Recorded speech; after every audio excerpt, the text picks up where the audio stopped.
Hi hello ನಮಸ್ಕಾರ, welcome back to my YouTube channel. ಇವತ್ತು ಜ್ವರ ಬಂದು ಬರ್ಗೆಟ್ ಬಸಿ ಆಗಿದೆ ಬಾಯಿ, ಹಾಗಾಗಿ ಖಾರವಾಗಿ ಏನಾದ್ರು ತಿನ್ನೋಣ ಅನ್ನಿಸ್ತು. ಅದಕ್ಕೋಸ್ಕರ ಅವರೆಕಾಳು ಬಾತ್ ಮಾಡ್ಕೊಂಡು ತಿನ್ನೋಣ ಅಂತ ಹೇಳ್ಬಿಟ್ಟು, ಹೆಂಗೋ ಅವರೆಕಾಳು ಸೀಸನ್ ಅಲ್ವಾ, ಸೊ ಮಾಡ್ತಾಯಿದ್ದೀನಿ. ಹಾಗೆ ನಿಮಗೂ ಕೂಡ ತೋರಿಸೋಣ ಅಂತ ಹೇಳ್ಬಿಟ್ಟು ಮಾಡ್ತಾಯಿದ್ದೀನಿ. ನಮ್ಮನೇದು ಪಕ್ಕ ಹಳ್ಳಿ ನಾಟಿ ಸ್ಟೈಲ್. ನೀವು ಹೆಂಗೆ ಮಾಡ್ತೀರಾ ಅಂತ ಕಮೆಂಟ್ ಮಾಡಿ ತಿಳಿಸಿ. ಬೇಕಾಗಿರೋ ಸಾಮಗ್ರಿಗಳನ್ನು ನೋಡೋಣ ಬನ್ನಿ. ಸೊ ಪುದೀನ ತೊಗೊಂಡಿದ್ದೀನಿ, ಕೊತ್ತಂಬರಿ ಸೊಪ್ಪು, ಈರುಳ್ಳಿ, ಟೊಮ್ಯಾಟೊ, ಹಸಿಮೆಣಸಿನ್ಕಾಯಿ, ಮಸಾಲೆಗೆ ಚಕ್ಕೆ ಲವಂಗ, ಜೊತೆಗೆ ಬೆಳ್ಳುಳ್ಳಿ, ಶುಂಠಿ. ಒಂದು ಸೀಕ್ರೆಟ್ ಇಂಗ್ರೀಡಿಯೆಂಟು ಇದೆ ಜೊತೆಯಲ್ಲಿ. ಏನಂತ ಹೇಳಿದ್ರೆ, ನಾನೀಗ ರುಬ್ಬಕ್ಕೆ ಪುದೀನ ಕೊತ್ತಂಬರಿ ತೊಗೊಂಡಿದ್ದೀನಿ, ಒಂದು ಬೆಳ್ಳುಳ್ಳಿ ತೊಗೊಂಡಿದ್ದೀನಿ, ಶುಂಠಿ ಒಂದು ಸ್ವಲ್ಪ ತೊಗೊಳ್ಳೋಣ. ಯಾವಾಗಲೂ ಬೆಳ್ಳುಳ್ಳಿ ಮುಂದೆ ಇರಬೇಕು, ಆಗಲೇ ರುಚಿ ಚೆನ್ನಾಗಿ ಬರೋದು. ಹಸಿಮೆಣಸಿನ್ಕಾಯಿ ಬೇಜಾನ್ ಖಾರ ಇದೆ, ಹಾಗಾಗಿ ನಾಲ್ಕು ತೊಗೊಂಡಿದ್ದೀನಿ. ಮಸಾಲೆಗೆ ಚಕ್ಕೆ ಲವಂಗ ಮಾತ್ರ ತೊಗೋಬೇಕು, ಆಗ ಮಾತ್ರ ನೀವು ಮಾಡೋಂಥ ಬಾತ್ ಸಖತ್ ಟೇಸ್ಟ್ ಬರೋದು. ಯಾವುದಾದ್ರು ಎಲ್ಲ ಸಿಕ್ಕಿದ ಮಸಾಲೆ ಎಲ್ಲ ಹಾಕ್ಕೊಳಕ್ಕೆ ಹೋಗಬೇಡಿ. ಸೊ ಇವಾಗ ಹಸಿಯಾಗಿರುವಂಥ ಒಂದು ಈರುಳ್ಳಿ, ಒಂದು ಟೊಮ್ಯಾಟೋನ ರುಬ್ಬಕ್ಕೆ ಹಾಕೊಳ್ಳೋಣ. ಸಖತ್ ಟೇಸ್ಟ್ ಚೆನ್ನಾಗಿ ಬರುತ್ತೆ.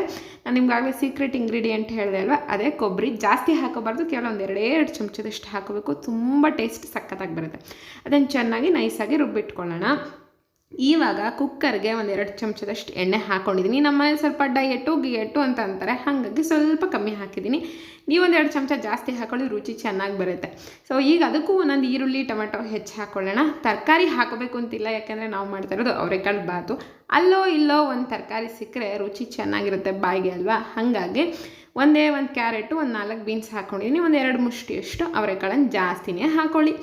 ಸೊ ಇವಾಗ ಅದಕ್ಕೊಂದು ಸ್ವಲ್ಪ ರುಚಿ ಚೆನ್ನಾಗಿ ಬರಲಿ ಅಂತ ಹೇಳಿಬಿಟ್ಟು ಸ್ವಲ್ಪ ಉಪ್ಪು ಹಾಕ್ಬಿಟ್ಟು 2 ನಿಮಿಷ ಎಣ್ಣೆಲಿ ಬಾಡಿಸ್ಕೊಳ್ಳಿ. ಆವಾಗ ತುಂಬಾ ಚೆನ್ನಾಗಿ ಅದಕ್ಕೆ ಉಪ್ಪೆಲ್ಲ ಹತ್ಕೊಂಡು ರುಚಿ ಚೆನ್ನಾಗಿ ಬರುತ್ತೆ. ಅದಾದ ನಂತರ ನಾವು ರುಬ್ಬಿಟ್ಕೊಂಡಿದ್ವಲ್ಲ ಮಸಾಲೆ, ಅದನ್ನು ಹಾಕ್ಕೊಳ್ಳೋಣ.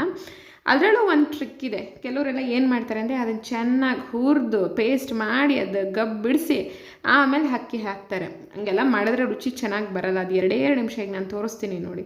ಆ ಹಸಿ ವಾಸನೆ ಸ್ವಲ್ಪ ಕಮ್ಮಿ ಆಗಬೇಕಷ್ಟೇ. ಈಗ ನೋಡಿ, ಒಂದು ಕುದಿ ಬರ್ತಾ ಇದೆ ಅಲ್ವ ಮಸಾಲೆ, ಅಷ್ಟು ಸಾಕು. ಅದಾದ ತಕ್ಷಣ ಏನು ಮಾಡಬೇಕು, ನಾವು ಅಕ್ಕಿ ತೊಳೆದಿಟ್ಕೊಂಡಿರ್ತೀವಲ್ಲ ಅದನ್ನು ಹಾಕ್ಕೊಳ್ಳೋಣ. ನಾನಿಲ್ಲಿ 1.5 ಪಾವಷ್ಟು ಅಕ್ಕಿಯನ್ನು ತಗೊಂಡಿದ್ದೀನಿ. ಇದಕ್ಕೆ ನೀರು ನನಗೆ 1-2 ಅಂದರೆ 3 ಲೋಟದಷ್ಟು ನೀರು ತೊಗೋತಾ ಇದ್ದೀನಿ. ನೀವೇನಾದ್ರು ಓಪನ್ ಪಾತ್ರೆಯಲ್ಲಿ ಏನಾದ್ರು ನೀವು ಪಲಾವ್ ಮಾಡೋದಾದರೆ 1ಕ್ಕೆ 3 ಲೋಟದಷ್ಟು ತೊಗೊಂಡ್ರೆ ಮೃದುವಾಗಿ ಮತ್ತು ಉದುರಾಗಿ ಬರುತ್ತೆ. ಸೊ ಇವಾಗ ನಮಗೆ 2 ಲೋಟದಷ್ಟು ನೀರು ಸಾಕು. ಸೊ ಇದನ್ನು ನಾನೀಗ ಮೀಡಿಯಮ್ ಫ್ಲೇಮಲ್ಲಿ ಒಂದೇ ಒಂದು ವಿಷಲ್ ಕೂಗಿಸ್ಕೊತೀನಿ. ತುಂಬ 2-3 ಕೂಗ್ಸೋಕ್ಕೆ ಹೋಗ್ಬೇಡಿ, ಮುದ್ದೆ ಆಗಿಬಿಡುತ್ತೆ. ತುಂಬ ಜನ ಹೇಳ್ತಾರೆ 2 ಕೂಗಿಸಿ 3 ಕೂಗಿಸಿ ಅಂತ. ಅದೆಲ್ಲ ಏನೂ ಸೀನಿಲ್ಲ. ಮೀಡಿಯಮ್ ಫ್ಲೇಮಲ್ಲಿ 1 ವಿಷಲ್ ಕೂಗಿಸಿದ್ರೆ ಸಾಕು. ರುಚಿಗೆ ತಕ್ಕಷ್ಟು ಉಪ್ಪನ್ನು ಹಾಕಿಕೊಳ್ಳಿ. ಆಮೇಲೆ ಟೇಸ್ಟ್ ಮಾಡಿ ನೋಡಬೇಕು ನೀರನ್ನ. ಸ್ವಲ್ಪ ಉಪ್ಪು ಮುಂದೆ ಇದ್ದರೆ ಹದವಾಗಿ ಕರೆಕ್ಟಾಗಿ ಬರುತ್ತೆ, ಯಾಕೆಂದರೆ ಅಕ್ಕಿಗೆ ತರಕಾರಿಗೆಲ್ಲ ಉಪ್ಪು ಹಿಡಿಯುತ್ತಲ್ವ. ಆಮೇಲೆ ತಡ ಯಾಕೆ, ಕುಕ್ಕರ್ ಮುಚ್ಚೋಣಂತೆ. 1 ವಿಷಲ್ ಕೂಗಲಿ. ನಾನು ಕೂಡ ಕಾಯ್ತಾ ಇದ್ದೀನಿ. ಹೊಟ್ಟೆ ಬೇಜಾನ್ ಹಸಿತಾ ಇದೆ. ಹೊಟ್ಟೆ ಒಳಗಿರೋ ಹುಳಗಳೆಲ್ಲ ಸತ್ತೋಗ್ಬಿಟ್ಟಿವೆ ಅಂತ ಅನಿಸುತ್ತೆ. ಸೊ ಕುಕ್ಕರ್ ಕೂಗಿದ ತಕ್ಷಣ ಆರಿದೆ. ಆರಿದ ಮೇಲೆ ನಾನಿವಾಗ ಲಿಡ್ ತೆಗಿತಾ ಇದ್ದೀನಿ.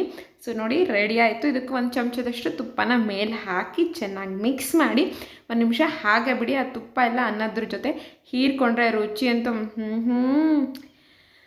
ಈಗ ತಟ್ಟೆಗೆ ಹಾಕ್ಕೊಂಡು ಬಾರಿಸ್ತಾ ಇರೋದೆ. ಈ ವಿಡಿಯೋ ಇಷ್ಟ ಆದರೆ ಲೈಕ್ ಮಾಡಿ, ಶೇರ್ ಮಾಡಿ, ಕಮೆಂಟ್ ಮಾಡಿ, ನಿಮ್ಮ ಅಭಿಪ್ರಾಯ ತಿಳಿಸಿ. ಚಾನಲ್ನ ಸಬ್ಸ್ಕ್ರೈಬ್ ಮಾಡಿ ನಮಗೆ ಸಪೋರ್ಟ್ ಮಾಡಿ. Thank you so much.